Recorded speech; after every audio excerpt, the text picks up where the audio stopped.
انشاءاللہ ڈنڈے والے ہم سے نہیں جائیں گے.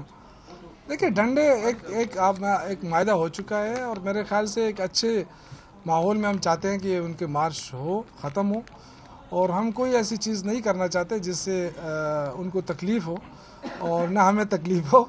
ہم چاہتے ہیں کہ وہ بغیر ڈنڈوں کے جائے. جھنڈوں اور ڈنڈوں میں فرق ہے. جھنڈے بے شک لے جائیں، ڈنڈے نہ لے کے جائیں. بس میں نے کہہ دیا نا، آپ سمجھ جائیں. دیکھیں حکومت کمزور نہیں ہے میرے بھائی. اگر دیکھیں یہ جو معاہدہ ہوا ہے بڑے ہائی لیول پہ ہوا ہے.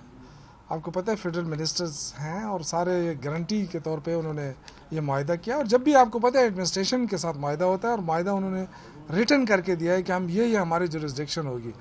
اب ظاہر ہے جب وہ جورسڈکشن توڑیں گے تو پھر آپ کو پتہ ہے قانون تو پھر حرکت میں آئے گا نا.